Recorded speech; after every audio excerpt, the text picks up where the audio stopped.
KR Opticals 1008 junction Arookutty Vaduthala. Branches specs world opticals opposite TB hospital Karuvelippady. KR Opticals near post office Palluruthy. KR Opticals കമ്പർഷൻ മുക്ക് Kumbalangi.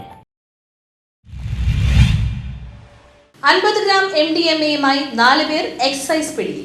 Ernakulam deputy excise commissioner TM മജുവിന് ലഭിച്ച രഹസ്യവിവരത്തെ തുടർന്ന് excise enforcement anti narcotic special squad circle inspector P ശ്രീരാജിന്റെ നിർദ്ദേശപ്രകാരം excise inspector KP പ്രമോദും പാർട്ടിയും Kaloor Sastha temple റോഡിന് സമീപം സ്ഥിതി ചെയ്യുന്ന സിൽവർ നെസ്റ്റ് റെസിഡൻസി എന്ന സ്ഥാപനത്തിലെ 109 നമ്പർ മുറിയിൽ നടത്തിയ പരിശോധനയിൽ വിൽപ്പനയ്ക്കായി കൊണ്ടുവന്ന 50 ഗ്രാം MDMA കണ്ടെടുത്തു. മുറിയിലുണ്ടായിരുന്ന കൊച്ചി സ്വദേശികളായ അഫ്രീദ് 27, ഹിജാസ് 27, അമൽ ആവോഷ് 27, ഫിർദോസ് 26 എന്നിവരെ അറസ്റ്റ് ചെയ്തു. ബംഗളൂരുവിൽ നിന്നും ഗ്രാമിന് 3000 രൂപ നിരക്കിൽ വാങ്ങിക്കൊണ്ടുവന്ന് 5000 രൂപയ്ക്കാണ് ഇവർ വിൽപ്പന നടത്തിയിരുന്നത്. എറണാകുളം, കാക്കനാട്, കൊച്ചി എന്നീ നഗരപ്രദേശങ്ങളിലെ റിസോർട്ടുകളിലും അപ്പാർട്ട്മെന്റുകളിലും താമസിച്ച് യുവാക്കൾക്കും വിദ്യാർത്ഥികൾക്കും സിനിമ മേഖലയിൽ പ്രവർത്തിക്കുന്നവരെയും കേന്ദ്രീകരിച്ചാണ് കച്ചവടം നടത്തി വന്നിരുന്നതെന്ന് എക്സൈസ് പറഞ്ഞു. പ്രതികൾ മയക്കുമരുന്ന് വിറ്റ് കിട്ടുന്ന പണം ഉപയോഗിച്ച് ആഡംബര ജീവിതമാണ് നയിച്ചിരുന്നത്. ഇവർക്ക് MDMA കൊടുത്തവരെ കുറിച്ച് ചില സൂചനകൾ ലഭിച്ചതിൽ അന്വേഷണം നടന്നുവരികയാണ്. പാർട്ടിയിൽ ഇൻസ്പെക്ടർ പ്രമോദിനെ കൂടാതെ assistant excise inspector ON Ajaykumar, preventive officer Basanthkumar, Bainu, civil excise ഓഫീസർമാരായ ശ്രീജിത്ത്, അഫ്സൽ, വനിതാ സിവിൽ എക്സൈസ് ഓഫീസർമാരായ സരിതാ റാണി,